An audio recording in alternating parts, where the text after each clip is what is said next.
Secret Mountain. Where we're going, we don't need roads. Ms. Berry, so good to see you again. Truly, it's an honor to talk to you, especially for this. The second this film was over, the first thing I thought was like, oh my God, I can't wait to see what you directed. So please don't let this be the only thing that you direct, because you're phenomenal.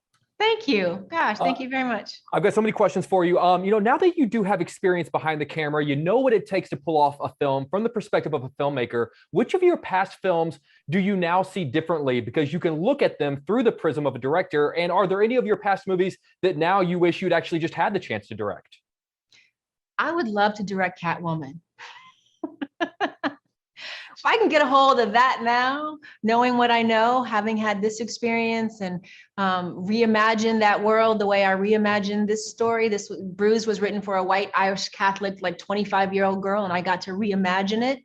I wish I could go back and reimagine Catwoman and redo that, have a redo on that. Is there anything specific that you would do? I would have Catwoman saving the world like most male superheroes do, and not just saving women from their faces cracking off. I would make the stakes a lot higher, and I think make it more inclusive of both men and women. So much of this movie, one of the things I love about it is this idea of climbing back into the ring after you've been counted out by people around you, standing back up when people think that you're going to stay down. Was there ever a moment in your career where you felt like you had to fight to kind of metaphorically get back in the ring, that you thought maybe people had counted you out, but you were going to prove them wrong?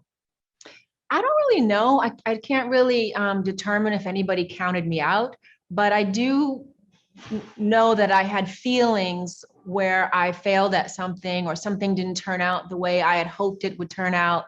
And I realized that in those moments, I couldn't wallow in that disappointment, but I had to just, keep putting one foot in front of the other and keep taking chances and risks. And, failing at something is a part of life. And it's certainly a part of this industry. Nobody has successes and hits every time out. But in those failures, those are when our greatest lessons are actually learned. So they're actually really necessary.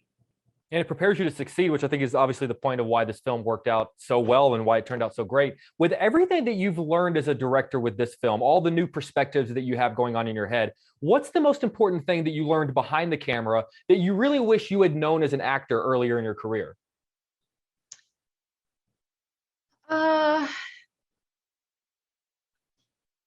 think many of the things that I knew from behind the camera, I think I already knew. And I think that's why I was ready to take on this new challenge. I've always known that it's a director's medium, that the movie is made in the edit, that as an actor, you have to just show up and do the best you can do, to service a character. And these were things that I found really useful on the other side. But I think I always knew that. I've always known that, actually. It's interesting because this movie clearly is made with someone who has a fundamental understanding of what makes great storytelling. As we wrap up, it is hard to believe that next year is the 20th anniversary of your legendary and your historic Oscar win. And I've seen the clip dozens, if not hundreds of times. It's been viewed nearly, I think, 6 million times on YouTube. But I'm always curious, like, what is a detail about that moment that we're not seeing when we watch it? Something that you remember that stands out to you that maybe we don't see whenever we're watching that clip? That I am totally having an out-of-body experience. I'm not conscious of even walking up those stairs. I'm not really conscious of what I'm saying. I'm completely on subconscious autopilot. None of that do I really remember. I only know I was there because I've seen the playback like the other 6 million people. But I just wasn't there. I was in such walking shock. It's one of my all-time favorite Oscar speeches. Like, this sounds weird, but like, how often do you watch? Like, do you ever like just pop it on just to watch it again? I have, and I've watched it with my daughter a few times. Sometimes I'll be somewhere and somebody will show it to me and they'll be watching it. So I have visited it a few times. And to me, just to remember what the night was, because as I said, I don't remember it. Well, we all remember, and we remember because we love you. And I cannot tell you, it's always an honor to talk to you, but to talk to you for this film in particular, you're just a powerhouse behind the camera. And I truly do hope that I get to talk to you, not just again, but again for a film that you direct. It's always an honor. Thank you. Really, it's good to see you again. Take care. Thank you. You too.